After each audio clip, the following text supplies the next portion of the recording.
we are in a beautiful house up on Windmill Hill on the outskirts of Glastonbury, part of Glastonbury.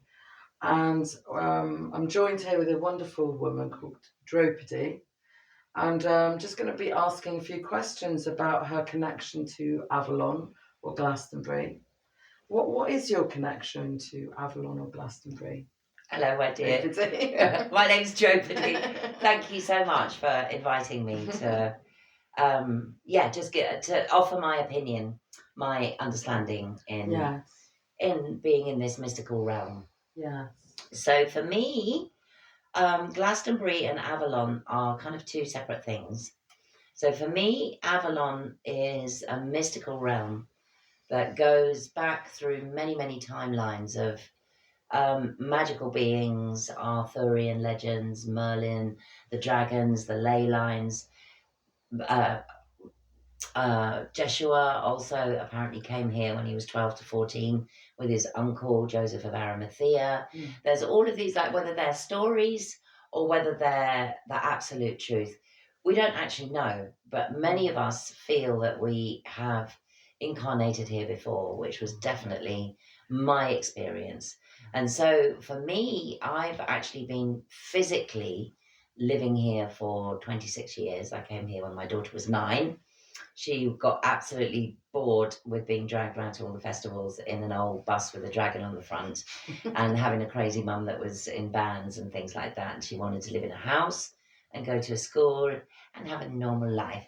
So I came to visit a couple of friends here looking for somewhere that we could actually settle.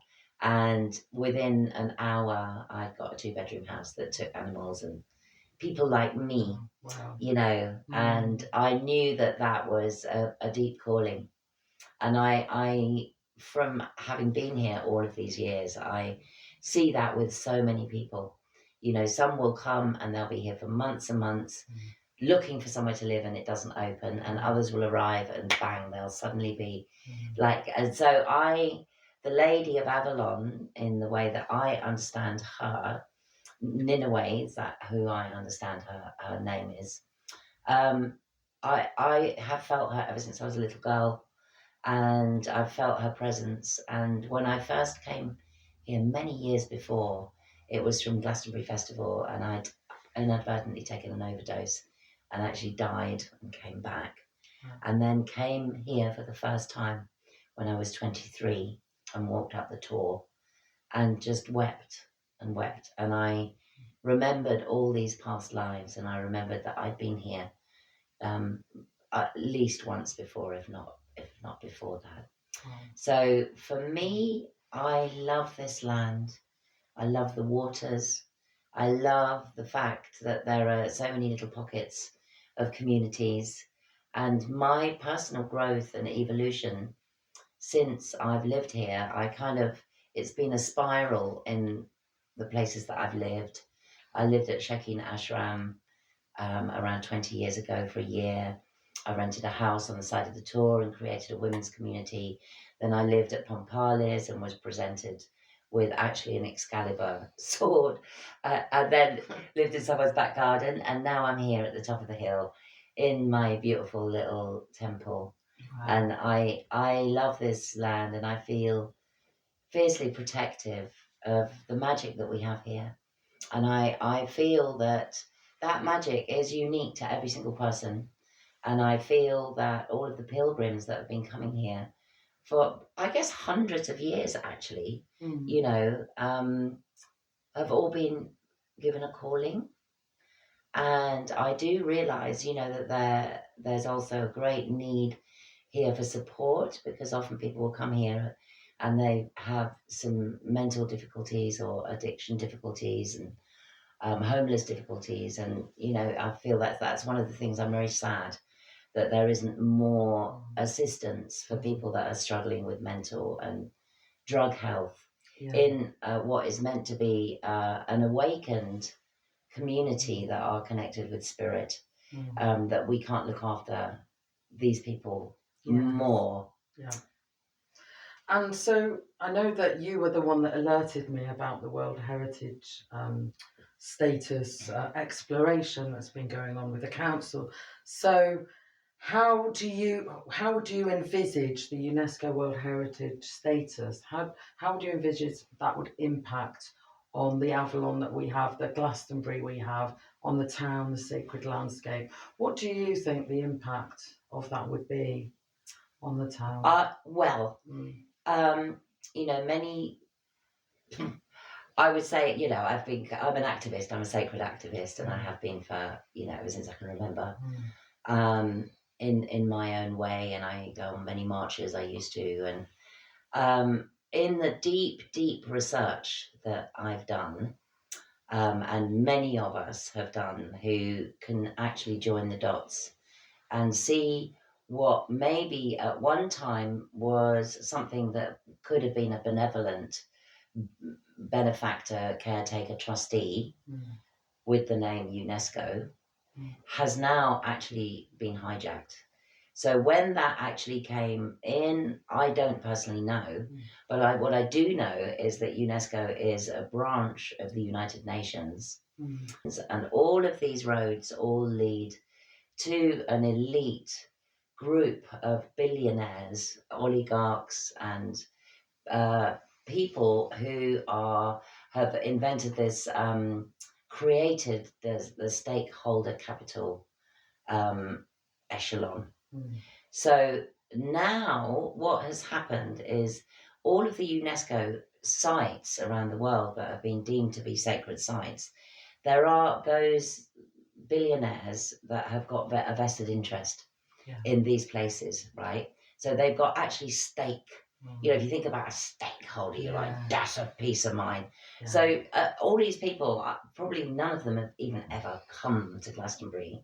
They call it Glastonbury. They don't even know. It's another, it's equity, basically.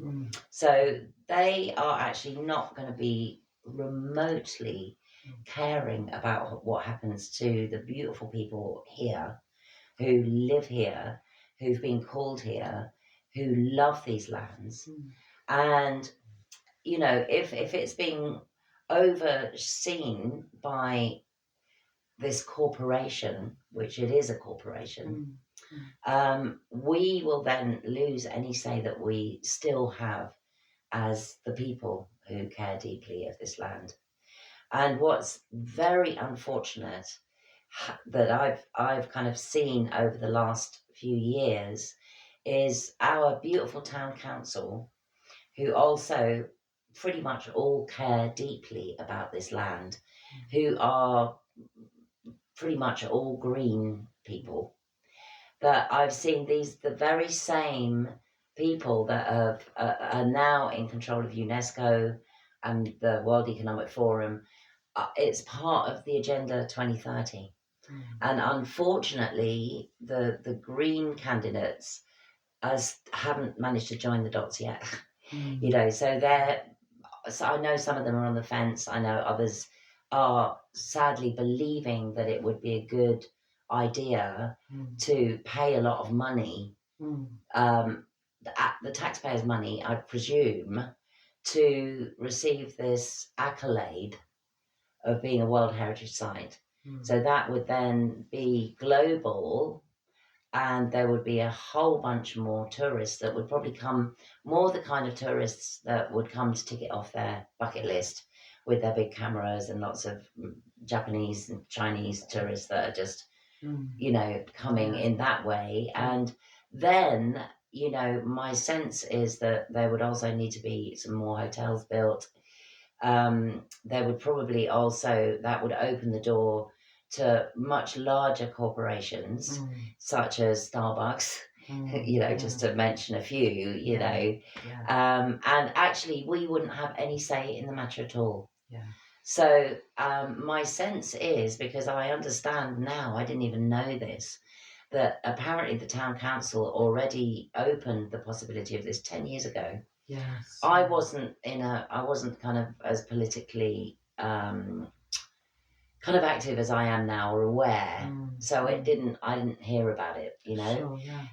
I don't think that it's been presented in a way where the Glastonbury community are really fully understanding the impacts And I certainly know that almost 5 years ago, when we went into the weird world of pandemics, that, you know, a few people were having to park at the base of the tour, and overnight rocks were put down because there was a story about an ambulance that couldn't get through. And I appreciate that, but it could have gone the other way. However, there was no permission.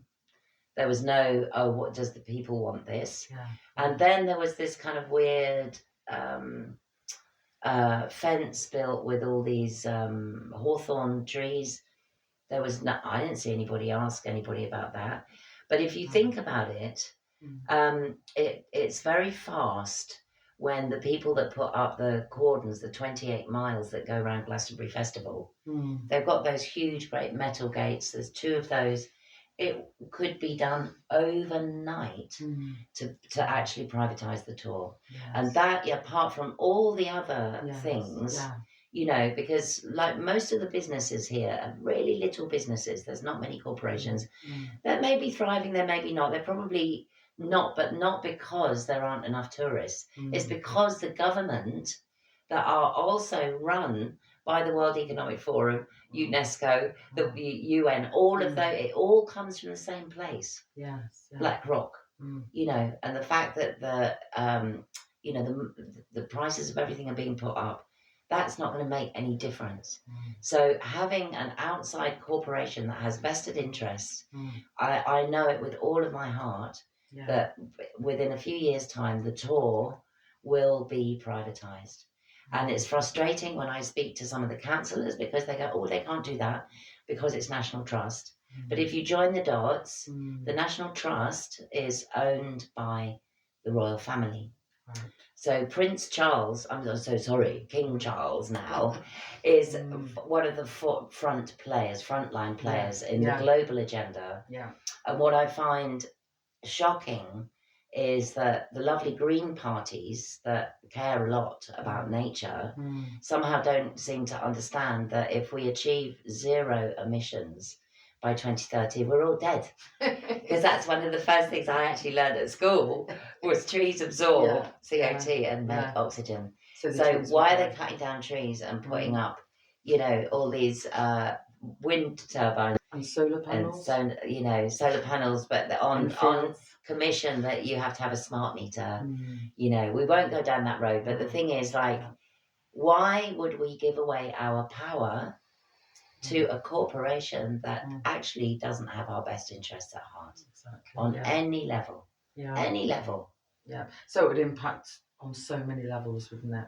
It really would. Yeah, well, it would just be another every aspect of our lives. Would be another asset for the elites. Oh, we own that one. Because what I understand, you know, even just locally with Bath and Bristol, but people like us people, I mean, I'm very blessed to have this house because my mum passed away and I managed to buy it with my inheritance. But most of my friends haven't had that privilege. And they can't find anywhere to live. And the more tourists that come, the more Airbnbs there are.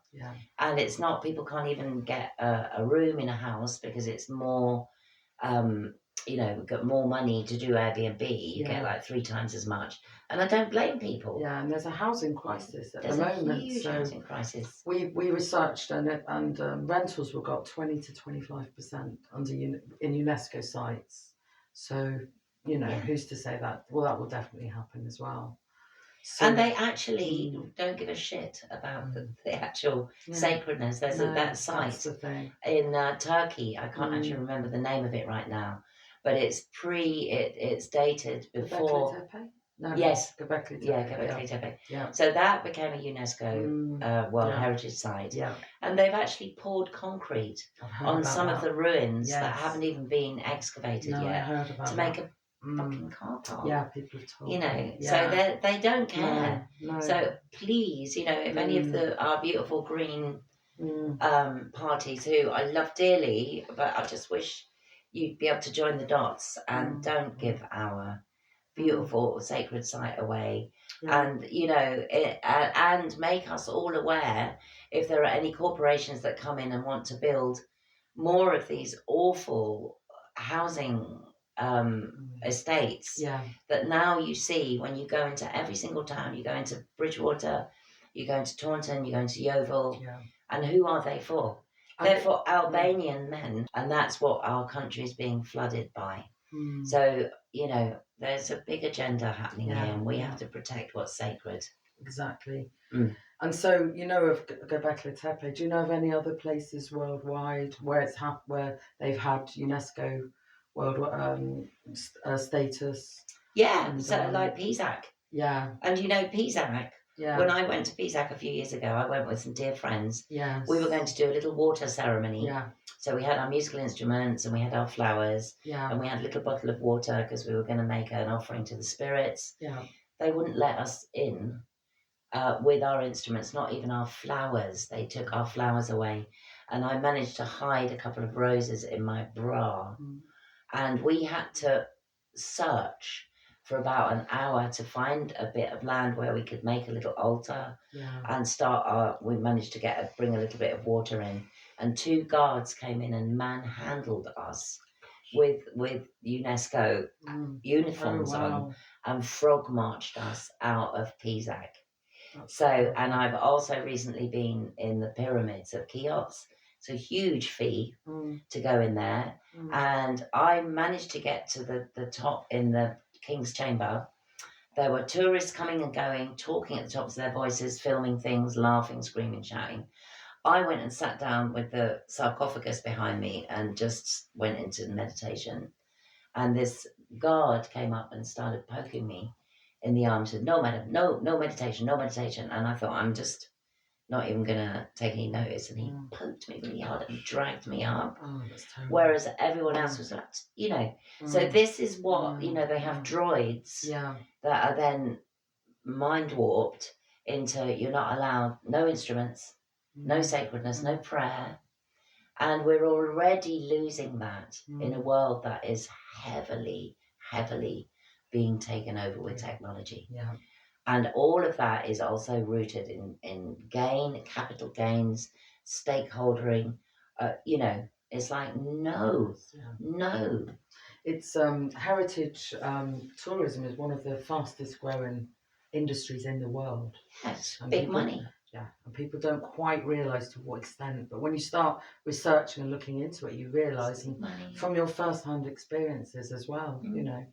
And that's wonderful. So, yeah, thank you so much for your time and you're and so welcome. Sharing all that you shared. Yeah, thank you. So I could go on, but you know, I'm so glad. And the thing is, like, the reason that I haven't spoken at the town hall, I did speak once, and I did say, you know, it would be so lovely if we could all come together and be, you know, that they weren't, all the different factions were not separated.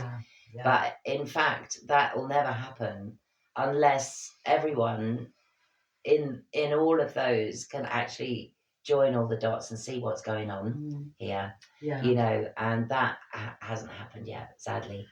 We're hoping to do a visioning workshop and invite some of the councillors along to that, a visioning workshop for the future of Glastonbury. So we've got a few things like that in the pipeline where we're hoping to get people together. So we'll see. Yeah. Well, it's not, you know, if this happened, it's not going to bring more to the people here. It will bring more to the faceless stakeholders, you know, and we will lose our say. And I would imagine if that was the case in the end, if the tour gets privatised, I ain't going to stay here. I think you know, people would. I think the magical people will leave, and it'll just become another part of Mordor. Yeah. You know, the hobbits and the elves will exit, unfortunately. You know, and we'll get corporate. Rich man's playground, as it were, rich person. Well, they won't. They don't need to come here. No. They go to Bali and places like that where it's beautiful. But it'll be like, oh, that's one of the coins in the coffer is Glastonbury. Yeah. You know. Yeah. Thank you for sharing all your insights. You're welcome. Thank you. Wisdom. Thank you. Thank you for coming to film as well.